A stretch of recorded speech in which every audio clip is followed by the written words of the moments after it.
Right then, this is a quick walk around video, and this is for a Toyota RAV4. It's a 2.2 Invincible diesel, and it's the four-wheel drive version.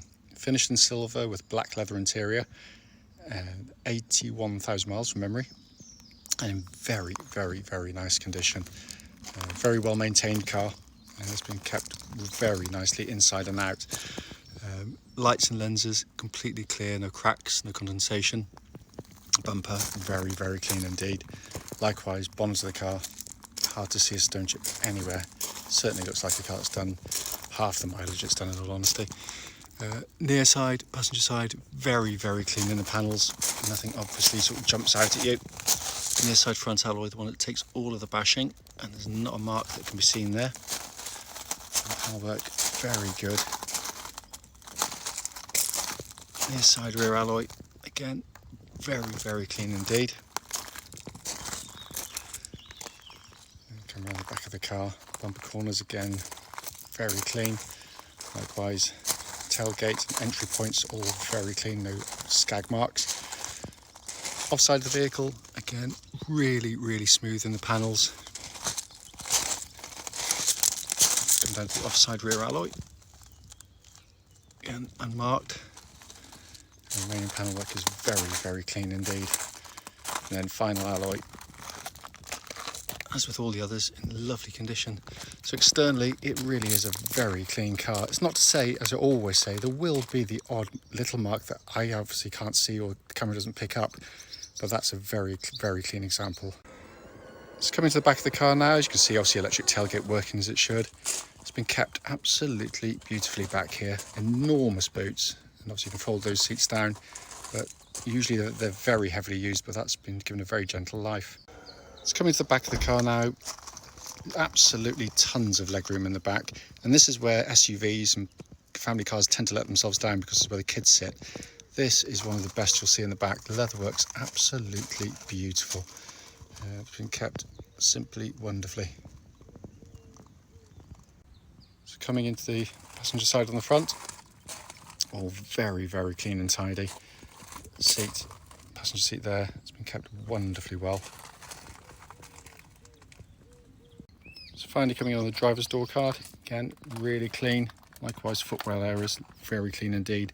And driver's seat, this is one that takes all of the bashing, but hardly shows anywhere at all. So inside the car now, engine's running through sections of the dash, can be seen illuminated. And a really handsome looking dashboard, I have to say, and it's in lovely condition. Information screen and radio working perfectly. If I pop the car into reverse, that lovely clear gridded parking camera, all working exactly as it should. And up to the dash binnacle, hopefully you can see 81,196 miles, and there are no warning lights on the dashboard at all.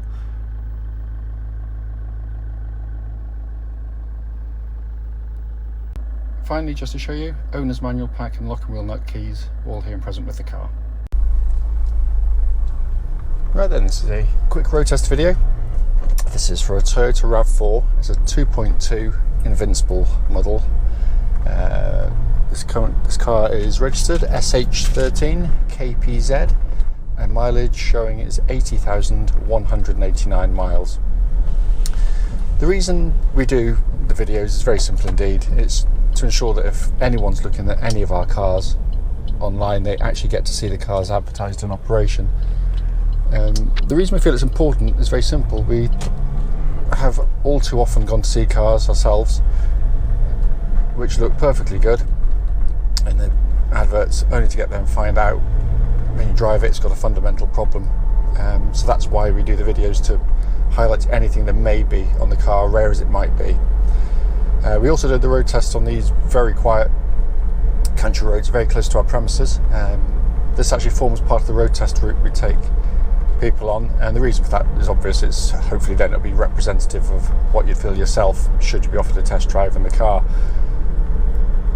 So coming to the car itself, starting with the engine, starts instantly, push button start, settles to completely smooth, even idle. There's no warning lights on the dashboard at all relating to the engine or any other part of the car.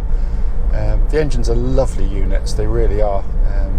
It's got lots of guts, pulls really hard even from very low revs, but on the whole is quiet and smooth in operation, only really noticeably a diesel in the very lowest of gears, and even then it's very well muted. Obviously this is the four-wheel drive version, which is particularly popular, and the bigger engine size is perfectly suited to that layout. But it's a lovely unit, as I said. You put your foot down, it pulls but keeps pulling. It's not one of those engines where you get a little bit and then you get lots, then nothing at all. Rather, it's got a very broad spread of power. Engine then feeds through into clutch and gearbox. Clutch in the car, absolutely spot on. It's light, smooth, positive. Bike point is exactly where it's meant to be. Gearbox, 6-speed manual gearbox, very typical of the Japanese. Very well done, in all honesty. The gear change is slick, it's smooth, it's short in throw. When it's in gear, it's nice and tight. All the selections feel the same. It's just got, so the Japanese have done these things brilliantly for many years, and that's no different. And that feels pretty much as new to operate. It's that tight and slick. Steering on the car, which has always been a forte of the RAV4, and it's no different in this generation. It's just very, very nicely set up. What it gives you, which I really like about it, is a nice weighting to it. Although it's power assisted and it's ever so easy to operate, it actually feels substantial on the road. It gives the car a kind of a nice, solid feel on the road. It's not over light, which I personally absolutely hate on cars. As I said, just adds to the confidence you get driving the vehicle. It's also very accurate, very precise, very, very car-like in the way it goes about its business. But it's a pleasure to use. It also tracks absolutely dead straight. There's no vibrations at this speed or any speed up to the legal limit, so all good in that sense. Chassis of the vehicle, what I'm looking out for on road tests in particular, and there's a particularly nasty bump about to come up, which I'll just wait for before I say anything further, but just coming up. Yeah, it's a horrible bump. Basically what I'm listening for is any kind of sort of mechanical noises, any sort of chatterings or knockings coming from underneath the vehicle. It shouldn't be there, and there's nothing at all. It feels as tight as a drum. But the chassis is fantastic.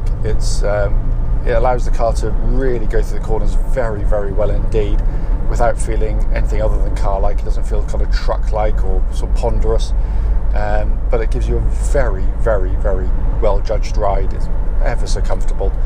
We've owned a couple of these, and always marvelled at just how comfortable it is, even over the longest of trips, and particularly good for rear seat passengers as well, because they're the ones that normally got their heads down in, I'd say, books, but obviously not in this day and age, phones and goodness knows what else. And it can be quite nauseating if a car's sort of wallowing about, but they've done a particularly good job on this chassis. I'm going to do the brakes in a second, but not quite now, because this is what constitutes rush hour around here, so I'm conscious of the fact that I'm not going to slam the brakes on with a BMW that seems intent on getting into my boot. There he goes.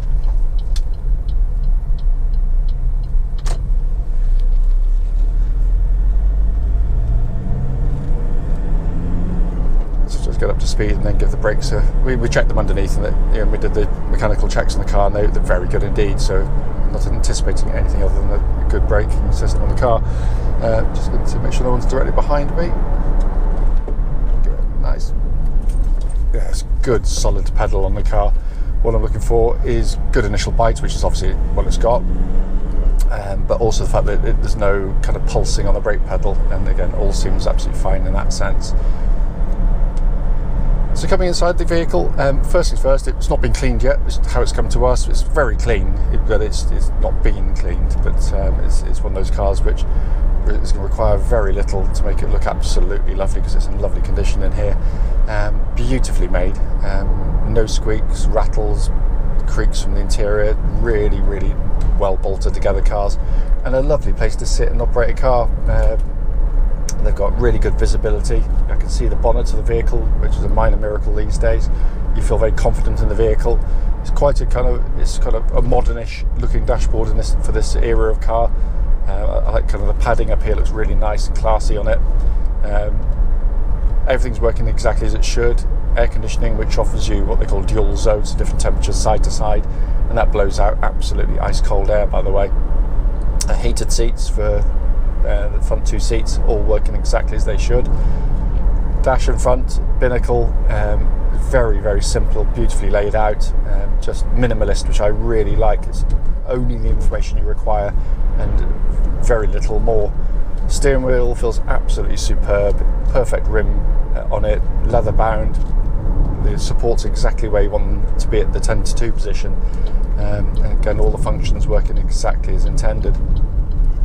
As I said at the start of the video, it is a brief one, but just to show the car operating, and I cannot fault it in any way. It drives absolutely as tight as a drum. Clearly, a very, very well looked after vehicle.